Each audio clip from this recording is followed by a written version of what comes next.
Bharatiya Janata party के कार्यकर्ते हैं और हमारे मैडम भारतीय जनता पार्टी की सुलभाताई भारतीय जनता पार्टी की होने वाली आमदार है। हर एक को अधिकार है टिकट मांगने के लिए, पर पार्टी का ये संविधान नहीं है, किसी भी पार्टी का संविधान नहीं है कि हमारे पार्टी के किसी नेता को गलत बता के बताया गया, बोला गया और डकैत बोला गया, डकैती की है आपके साथ में। तो वो क्या है, उनके गिरेबान में जाके देखिए वो कितने तालाब चेंज करके आज इस तालाब में आए। प्रदीप रामचंद्रन जी को बताया इस बारे में और उनको निलंबन की कार्रवाई करने के लिए बोला गया।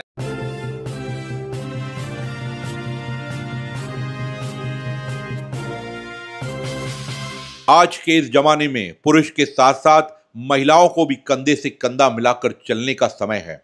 आज जिस परिवार में पुरुष व महिला दोनों मिलकर कार्य करते हैं, काम करते हैं, वो परिवार आगे अच्छी तरह से चलता है, उन्नति करता है, तरक्की करता है और अपने भविष्य को संवारता है। इसी बात को देखते हुए शहर की महिलाओं के लिए सावित्रीबाई फुले महिला प्रशिक्षण केंद्र, यह सावित्रीबाई महिला प्रशिक्षण केंद्र उल्लासनगर 3 के आनंद नगर फर्स्ट गेट पर परिसर में जो पुराना एमजीबी का प्लॉट है, पुराना एमजी का भूखंड है, वहां पर बनाया जाएगा। मेरे पूरे शहर की माताएं, बहनें, महिलाएं, बच्चियां यहां पर आके प्रशिक्षण सीख सकती है, यहां पे आके काम सीख सकती है, स्किल सीख सकती है, जैसे वो भविष्य में अपने परिवार का हाथ बढ़ा पाए और अपनी गृहस्थी को आगे बढ़ा पाए। तो उल्लासनगर 3 के first gate, Anand Nagar first gate के पास एमजीपी के ग्राउंड के ऊपर सावित्रीबाई फुले महिला प्रशिक्षण केंद्र है। महालक्ष्मी सेल्स, शिवाजी चौक, उल्लासनगर। उल्लासनगर में इलेक्ट्रॉनिक्स का वन स्टॉप स्टोर, जहां पर आपको मिलती हैं best deals. Air conditioners, air coolers, single and double door refrigerators, LED televisions, semi and fully automatic washing machines, deep freezers and veggie coolers. सबसे बेस्ट डील, सबसे lowest दाम और loan and easy EMI available. बस आइए और गर्मियों के इन दिनों में अपने घर के लिए ले जाइए बेहतरीन consumer appliances. Mahalakshmi sales, electronics market, opposite RKD college, Shivaji Chowk, Ulhasnagar 3।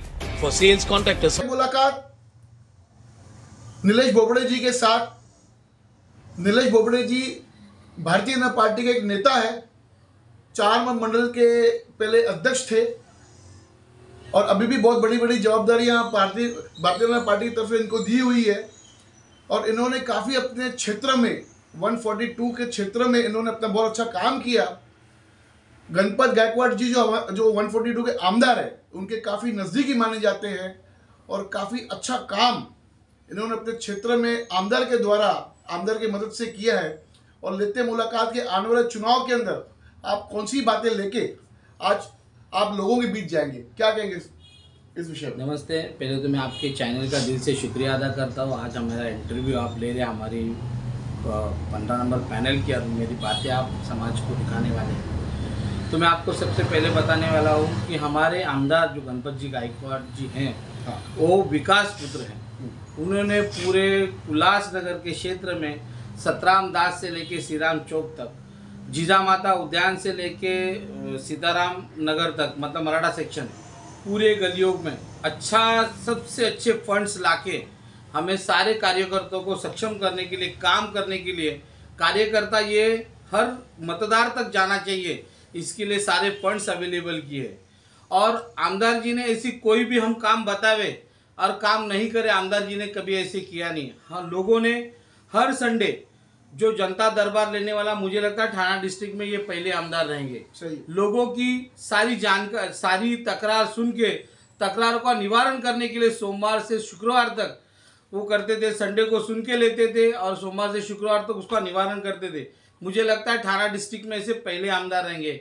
उसके बाद हमारे आमदार जी ये हमेशा से एक दिलदार व्यक्तिमत्व हैं। जैसे उन्होंने स्कूल की फीस, गरीबों की, जो बच्चों लोग को स्कूल के लिए जाते थे हर संडे 2 से 5 लाख रुपया बांटने का काम हमारे आमदार खुद का पगार जो होता है विधानसभा से आता है, वो पगार वो हमेशा लोगों के बीच में बांटते रहे। उसके बाद उन्होंने किसी का घर टूटा है, आपने देखा हाजी मलंग पट्टे में बहुत सारे बार बाढ़ आई है, पथराव हुए, तो उनके वजह से घर टूटे गरीबों के, उनकी सेवा करने के लिए हमेशा वो आगे आए।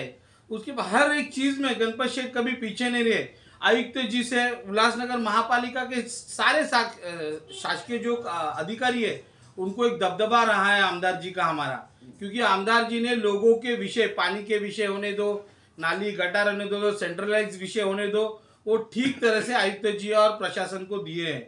और आने वाले वक्त में बहुत सारे काम शुरू भी हुए। जैसे आप देख रहे हैं, हमारा बहुत सालों से एक रास्ता बंद था, जो श्री राम पेट्रोल पंप से मानेरेगा और रास्ता कालानी महल जो था, वो आज शुरुआत हुई और आधे से ऊपर काम हो चुका है। वो एक अच्छी शुरुआत मेरे आमदार जी के तरफ से हुई है। आने वाले वक्त में हमारी मैडम सुलभा ताई, ये आने वाले वक्त में हमारी आमदार होगी 100%। ये हम लोगों ने जिस तरह से मैडम को सहारा है, मैडम लोगों के पास पहुंच रही है। मैडम किस पक्ष से खड़ी होगी मैडम? अरे ये सवाल ही नहीं होना चाहिए किस तरह से, किस पक्ष से खड़ेंगे। हम भारतीय जनता पार्टी के कार्यकर्ते हैं और हमारे मैडम भारतीय जनता पार्टी सुलभा ताई भारतीय जनता पार्टी की होने वाली आमदार है।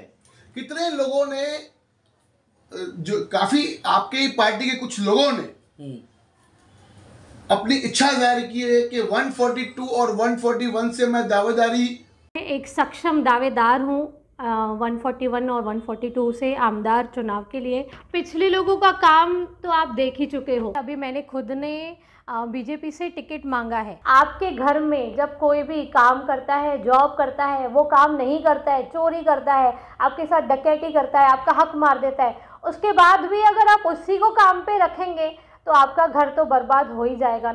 मेरी है।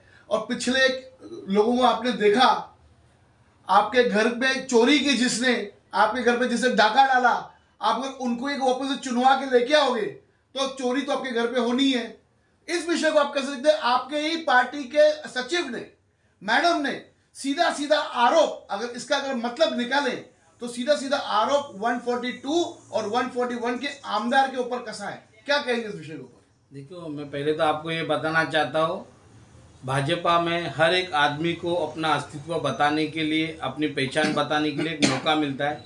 हर एक को अधिकार है टिकट मांगने के लिए, पर पार्टी का ये संविधान नहीं है, किसी भी पार्टी का संविधान नहीं है कि हमारे पार्टी के किसी नेता को गलत बता के ये सारी बातें। गलत नहीं, चोर बताया गया, बोला गया और डकैत बोला गया, डकैती की है आपके साथ में। तो डकैती कौन करते हैं? डकैत। देखिए, उन्होंने बताया कि क्या डकैती की है। पहले तो वो क्या है, उनके गिरेबान में जाके देखिए, वो कितने तालाब चेंज करके आज इस तालाब में आए। एक तालाब नहीं, विश्व तालाब है। हमारे बीजेपी भाजपा पार्टी, ये भाजपा पार्टी बहुत बड़ी पार्टी है, इसमें बहुत सारे छोटे छोटे कार्यकर्ता होते, पर इस तरह से बात करना ये गलत है।